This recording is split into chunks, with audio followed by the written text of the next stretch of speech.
حج کا 3 نبیوں سے تعلق ہے، حضرت آدم علیہ السلام سے، حضرت ابراہیم علیہ السلام سے اور حضرت محمد مصطفیٰ صلی اللہ علیہ وسلم سے۔ اور ہمارا بھی ان تینوں نبیوں سے گہرا تعلق ہے کہ ہم حضرت آدم علیہ السلام کی ذریت ہے، اولاد ہے، اور حضرت ابراہیم علیہ السلام کی ملت ہے، اور محمد عربی صلی اللہ علیہ وسلم کی امت ہے۔ یہ بھی میں نے آپ کو موتی دے دیا، آدم کی ذریت، ابراہیم کی ملت ہے، اور امت ہے محمد عربی صلی اللہ علیہ وسلم۔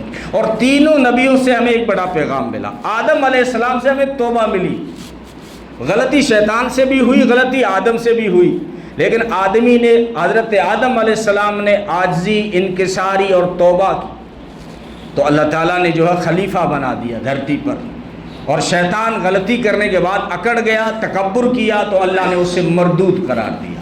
تو حضرت آدم علیہ السلام سے ہمیں توبہ ملی ہے، اور حج پہ جو جانے والے ہیں ان کا ایک بڑا کام توبہ کرنا بھی ہے۔ آپ کو مزدلفہ لے جایا جا رہا ہے، عرفات کے میدان میں ٹھہرایا جا رہا ہے، وہاں کیا اعمال ہیں؟ سوائے دعا کے کچھ عمل نہیں ہے۔ وہاں دعا کرو، وہاں توبہ کرو، وہاں توبہ کرنے کے بعد تمہارے بابا اور تمہاری دادی حضرت حوا کی ملاقات، تاریخ یوں بتاتی ہے کہ سراندیپ میں ڈالا گیا تھا جنت سے انہیں۔ اس لیے مولانا مدنی نے بیان میں کہا نا کہ ہندوستان کا پہلا انسان مسلمان تھا، اور وہ حضرت آدم علیہ السلام۔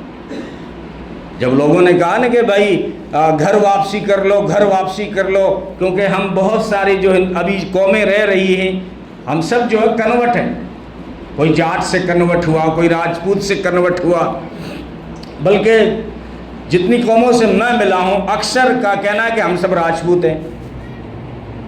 بیکانیر، جیسلمیر، باڑمیر کے مسلمانوں سے پوچھو تو کہتے ہیں ہم راٹھوڑ ہیں، کیام خانیوں سے پوچھو تو کہتے ہیں ہم تو راجپوت ہیں، کوئی کہتا ہے چوہان ہیں، کھٹیکوں سے پوچھو تو ہم کہتے ہیں، وہ کہتے ہیں ہم بھی جو ہے راجپوت ہیں۔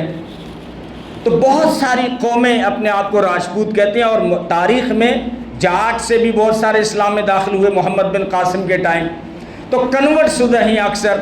تو کہا گھر واپسی کر لو، تم سناتن دھرم سے اسلام کی طرف گئے ہو۔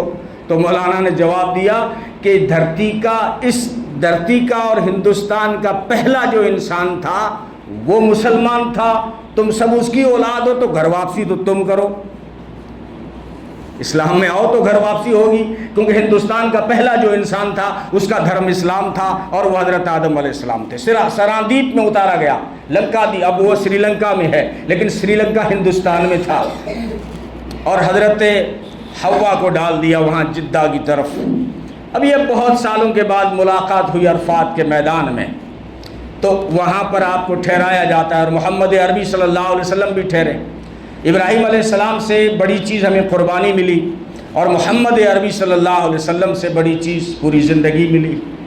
تو بہرحال حج کا پیغام یہ ہے کہ حج ایک تو عقل کا علاج کرتا ہے، وہ حرم جس میں ایک نماز کا ثواب 1,00,000 نمازوں کا ہے، لیکن جب 8 تاریخ آئے گی نا تو اللہ کہے گا حرم چھوڑ دو۔ اب اگر ہندوستان سے جو اتنا پیسہ خرچ کر کے گیا ہے، بولا میں حرم نہیں چھوڑوں گا، میں تو 4-5 دن یہیں رہوں گا، کیونکہ یہاں پر ایک نماز کا ثواب 1,00,000 نمازوں کے برابر ہے، تو اس کا حج ہوگا ہی نہیں، اس کو ایک نماز کا بھی ثواب نہیں ملے گا، 1,00,000 کا تو کیا ملے گا۔ تو پتہ یہ چلا کہ عقل جہاں پہ تو رہبری کرے وہ دین نہیں ہے۔ اللہ جس وقت جو کہہ دیں اس کو ماننا یہ دین ہے۔ وہ کہہ دیں کہ یہاں پہ 1,00,000 ہے تو 1,00,000 ہے، وہ کہہ دیں یہاں کچھ بھی نہیں ہے اب 1,00,000 تو وہاں 1,00,000 نہیں ہے۔ ایک تو یہ نظریہ ملا، دوسرا عشق کا سفر، عشق و مستی کا سفر ہے حج کا سفر، اور تیسرا پیغام یہ ہے کہ وہ آخرت کی یاد دلاتا ہے حج کا سفر۔ تو حج کی طرف بھی تھوڑا راغب ہونے کی ضرورت ہے۔ جس وقت فارم بھرے جاتے ہیں اس وقت شہر میں تھوڑی سی فضا چلائی جائے کہ اتنے بڑے شہر میں مالدار اتنے لوگ رہتے ہیں لیکن حج پہ جانے والے بہت کم ہیں، اس کا مطلب ہم حج کے فرض سے غافل ہیں۔ ہم نے منصوبے بنا رکھے ہیں، بیٹی کا بیاہ کریں گے، یہ کریں گے۔ اسلام کہتا ہے یہ خرچوں کو ٹال کے حج کو ٹالنا صحیح نہیں ہے۔ جس وقت حج فرض ہو جائے حج کو فرض ادا کر دو، اور حج کو ادا کرنے سے آج تک کوئی غریب نہیں ہوا ہے تو تیری بیٹی کا بیاہ بھی نہیں رکے گا۔ حج کرنے سے کوئی غریب نہیں ہوا۔ اللہ تعالیٰ ہم سب کو عمل کی توفیق عطا فرمائے۔